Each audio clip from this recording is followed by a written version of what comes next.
everyone and welcome back to my channel PsycheScopic. I'm Srividya and I'm here to talk about the second part of the Tata Institute of Social Sciences entrance examination. So after you have cleared the TISS net positively, then the second step that comes is filling up the DAF form.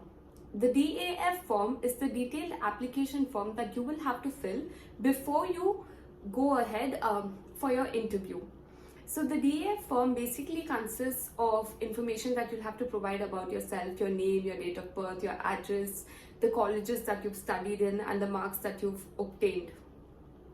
Apart from this, filling up the DAF form also becomes really important because there are three vital or important questions that they ask. The first one would be, why do you want to study at TISS? Why TISS? Why did you opt for this course? So then you'll have to give an answer which should be in about 250 words as to why you want to pursue studying psychology in this college. The second question, which is also really important, is providing a biodata about yourself. So this again should be within 250 words. So be very careful about what you choose to present about yourself, because in the interview, questions can come from what you have written in your DAF. So about what your interests are, how are you as a person, a basic, this is almost like a resume of sorts in which you're providing information about yourself, right? So be very careful about what you write in your DAF. Then the last part would also be to mention your relevant experiences which are related to this field.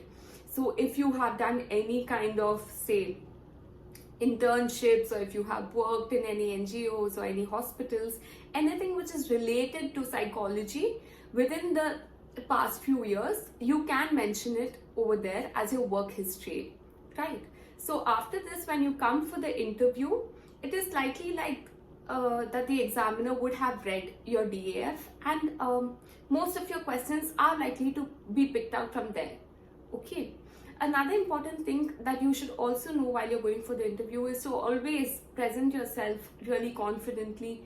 Wear formals. It can be Indian formals or normal formals or whatever, but wear formal clothes, and when you're talking, be careful about what you talk or what you say. Take some time. If you do not know what to say, take some time, take 10 seconds maybe.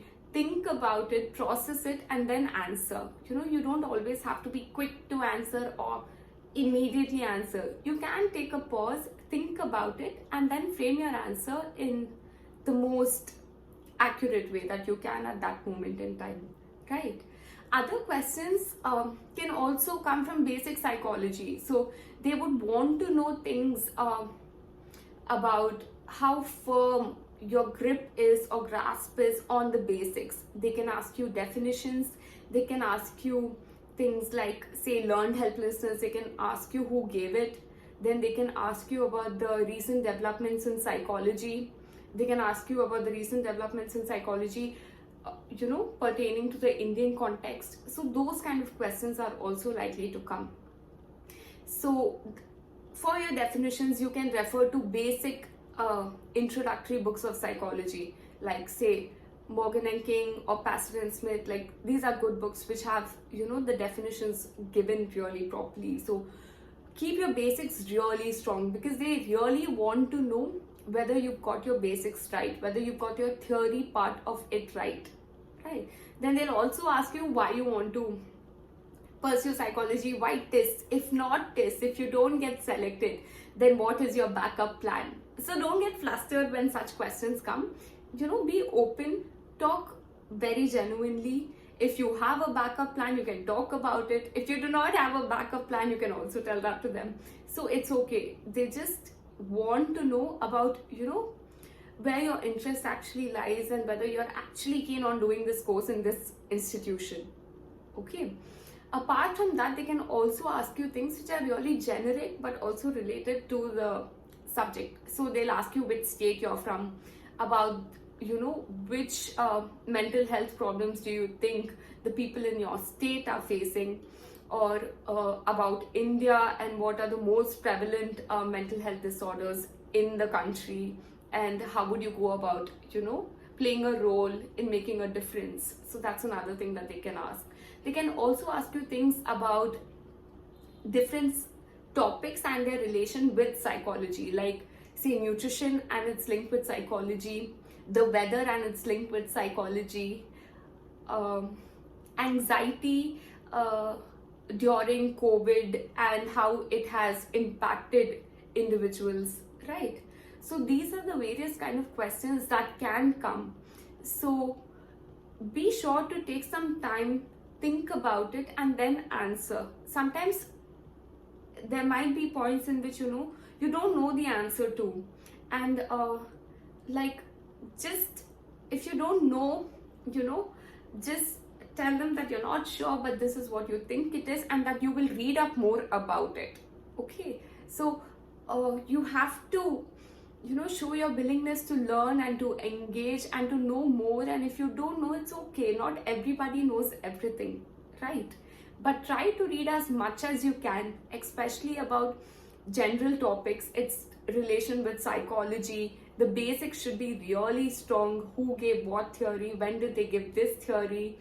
You should know about all of the psychoanalytical theories and know about trauma and psychology, because these are different areas that they would mostly pick on, right? So during the time when we were giving the entrance, so we had another round in between, like a written exam in which they would ask for definitions which we had to write within 50 words and so on.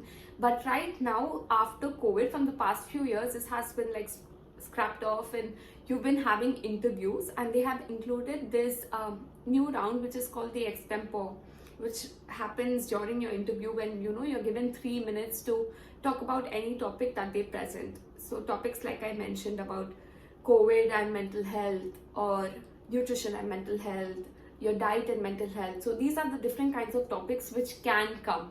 So don't be flustered, take some time, think about it, and then answer. Okay, you might not know everything all the time, and that is okay, but still try. Sometimes you may take a pause, but try to pull yourself back together and answer. Okay, also read up basic statistics, definitions about statistics, different formulas, what the p-value means. So these are things which are really important when it comes to questions related to statistics, which might also be asked, because you have to do your research, you have to engage in research when you're in TISS. So they want to know if your statistical knowledge is up to the point, or at least if you've got your basics covered. So focusing on your basics, it's the most important thing that I would say time and again when it comes to cracking the TISS net interview. Okay, thank you so much. Please don't forget to like, share and subscribe to my channel.